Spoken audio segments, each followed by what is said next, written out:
This is the most detailed Sherlock Holmes story ever written. This is the official partner video for a well-known channel. He was not born Sherlock Holmes. That name was a cover, the polished mask that time and fiction would place over his true identity. His real name was redacted from every document that once bore it, and in the cold archives of British intelligence. Only one reference remains: Project Greyhound, Subject 2-1B. The year was 1854. London was dirty, loud, full of whispers and shadows.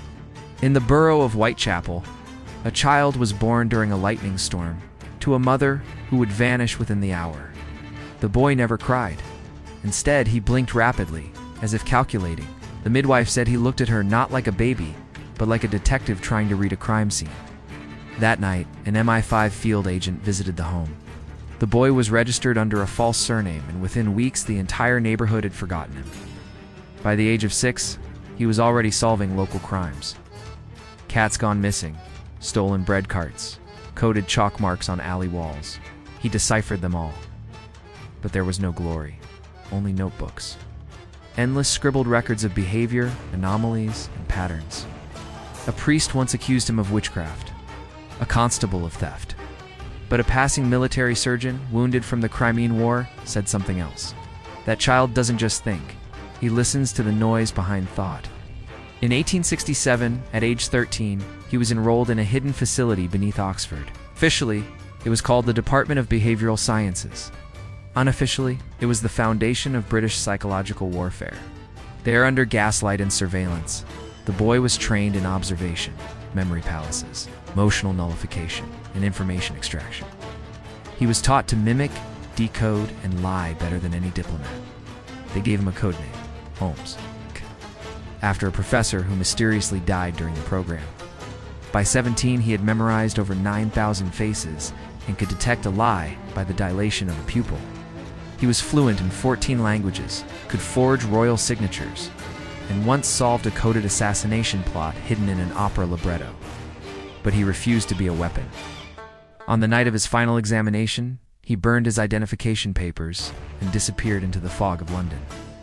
For years, he worked independently, not as a detective, but as a saboteur. He would intercept plans meant to destabilize the empire, expose corrupt judges, and anonymously tip off newspapers about government atrocities. He became a phantom, a whisper, a ghost. And then, one day in 1877, he made himself visible. He opened a consulting office in Baker Street, not because he needed the money, because someone was watching. The records show that within 2 weeks of his public appearance, 5 foreign agents were deported, a smuggling ring dissolved, and a secret Prussian cipher was cracked before it reached the Tsar, all done accidentally as part of domestic cases. To manage the flow of false information, they assigned him a handler, a former army doctor recently returned from Afghanistan, John Watson. Publicly, he was a war hero and biographer. Privately, he was surveillance. Something happened that the agency didn't expect. Watson went native. He became a believer, and worse, a friend. Together, they rewrote the laws of logic in criminal investigations. The cases the public heard of, the hounds, the speckled bands, the sign of 4, were nothing more than cover stories. Behind each tale was a real mission: to dismantle a foreign mole ring, to prevent the leaking of plague strains, to eliminate a rogue scientist building automatons for the Ottoman Empire. Holmes never wore the same hat twice. The deerstalker was invented by an illustrator to humanize him. The pipe was real. It helped him measure the pace of dialogue, and the violin, that was a tool for focus. Each string tuned to a different harmonic frequency that, when played, would trigger specific memory associations. He rarely slept. He rarely spoke outside mission hours. He would vanish for weeks into the underbelly of cities, returning with scars and teeth marks, and once allegedly with a bullet meant for the Prime Minister. In 1885, he faked his own overdose to infiltrate a black market chemical syndicate. During that mission, he encountered a figure known only as M, a genius equal in intellect, but different in desire. Holmes sought equilibrium, sought chaos. Their rivalry shaped a decade of hidden war. Bank collapses, shipwrecks, missing nobles, and scientific accidents. All part of their chessboard. The public never saw the hand behind the game.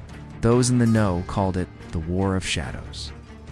In 1891, he was reported dead, fallen from Reichenbach Falls. A final duel with M. His real name may have been Moriarty.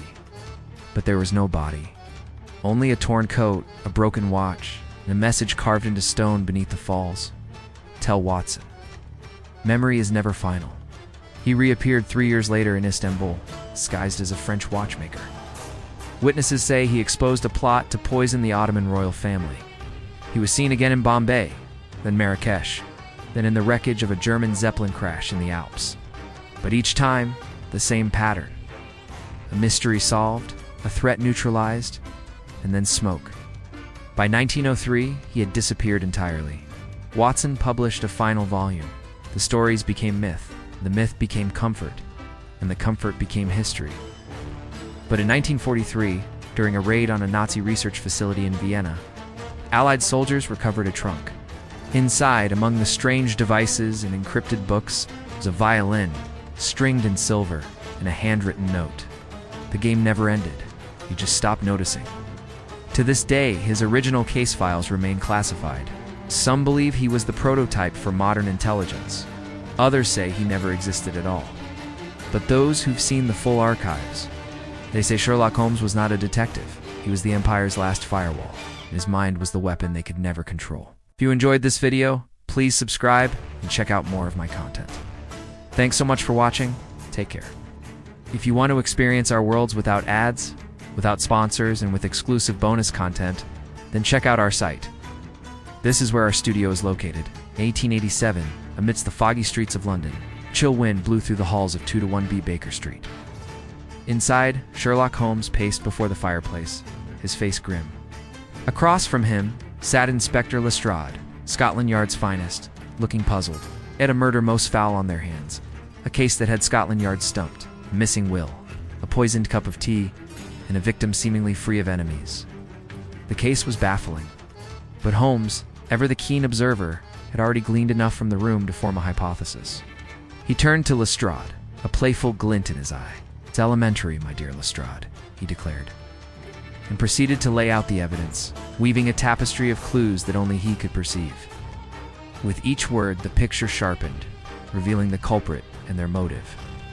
Lestrade, initially skeptical, found himself nodding slowly. Holmes's logic was undeniable. By the end of their discussion, the inspector's jaw hung slack with astonishment. The killer unmasked, the motive laid bare, and justice poised to be served. Once again, Holmes had triumphed. Elementary, my dear Watson. Now rewind a few decades. The year is 1854, and London is not the foggy town of Victorian England, but a vibrant melting pot of cultures in the heart of contemporary London. Amidst the bustling streets of Whitechapel, a storm rages, not of rain and wind, but of ideas and ambition. Here, a young boy is born, not into poverty, but into obscurity. His birth certificate, if it exists, has been lost to time. But even in the darkest alleys, brilliance can shine through. Our young protagonist displays an astonishing aptitude for observation and deduction. He sees patterns where others see chaos, connections where others see coincidence.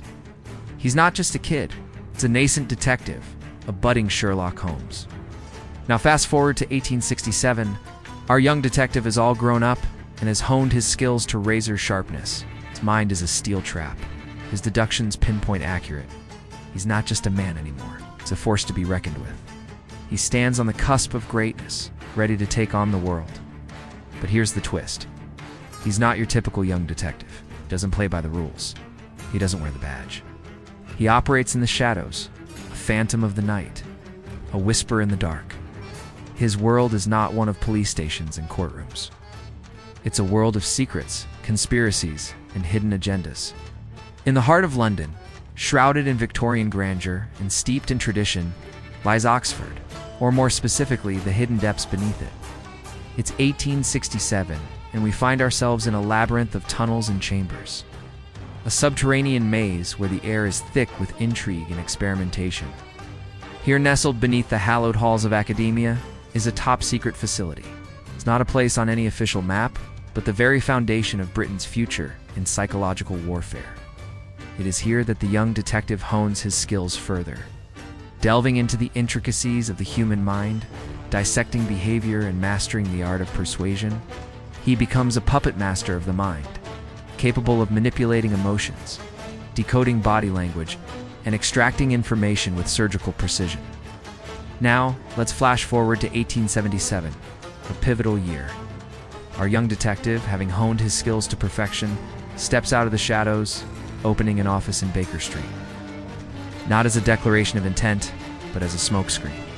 His legend is about to begin, but not in the way you might think.